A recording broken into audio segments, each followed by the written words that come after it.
صحابہ رسول پاک صلی اللہ علیہ وسلم کو قبروں سے کیوں نکالا گیا؟ سنیے ایک ایمان افروز واقعہ۔ عراق کا بادشاہ ملک فیصل اول گہری نیند میں تھا۔ اس نے خواب میں دیکھا کہ کوئی اس سے کہہ رہا تھا، ہم رسول اللہ صلی اللہ علیہ وسلم کے 2 صحابی دریا دجلہ کے کنارے دفن ہیں۔ دریا کا رخ تبدیل ہو رہا ہے، پانی ہماری طرف بڑھ رہا ہے۔ حذیفہ بن یمان رضی اللہ تعالیٰ عنہ کی قبر مبارک میں پانی آ چکا ہے، جبکہ جابر بن عبداللہ رضی اللہ تعالیٰ عنہ کی قبر بھی نم ہونے لگی ہے۔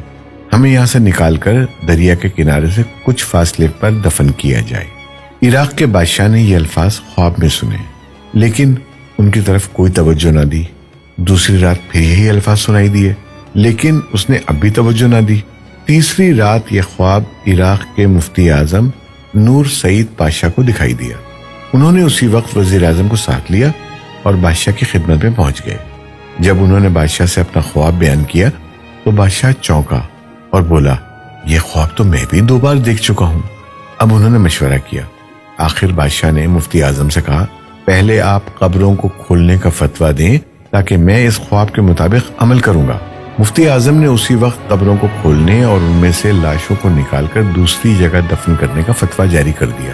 اب یہ فتویٰ اور شاہی فرمان اخبارات میں شائع کر دیے گئے۔ اعلان کیا گیا کہ عید قربہ کے دن دونوں اصحاب رسول صلی اللہ علیہ وسلم کی قبریں کھولی جائیں گی۔ اخبارات میں جوں ہی یہ خبر شائع ہوئی تو دنیا اسلام میں بجلی کی طرح پھیل گئی۔ اخبارات کی دنیا اس خبر کو لے اڑی، اور مزے کی بات یہ کہ یہ حج کے دن تھے۔ تمام دنیا سے مسلمان حج کے لیے مکہ اور مدینہ پہنچے ہوئے تھے۔ انہوں نے درخواست کی کہ قبریں حج کے چند روز بعد کھولی جائیں تاکہ وہ سب بھی اس پروگرام میں شرکت کر سکیں۔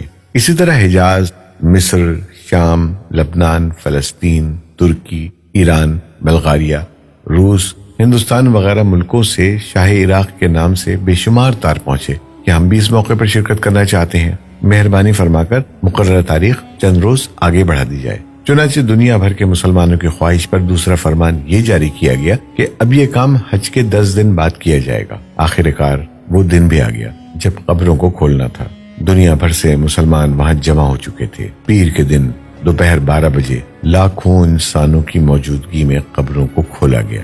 حضرت حذیفہ بن یمان رضی اللہ تعالیٰ عنہ کی قبر میں کچھ پانی آ چکا تھا، جبکہ حضرت جابر بن عبداللہ رضی اللہ تعالیٰ عنہ کی قبر میں نمی پیدا ہو چکی تھی، اگرچہ دریائے دجلہ وہاں سے 2 فرلانگ دور تھا۔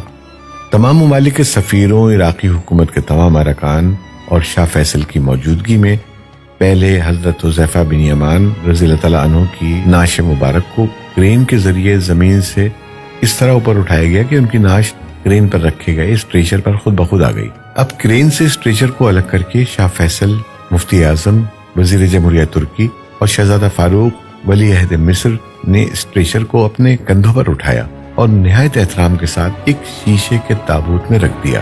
پھر اسی طرح حضرت جابر بن عبداللہ رضی اللہ تعالیٰ عنہ کی نعش کو نکالا گیا۔ دونوں نعشوں کے کفن بالکل محفوظ تھے، یہاں تک کہ داڑھی مبارک کے بال بھی صحیح سلامت تھے۔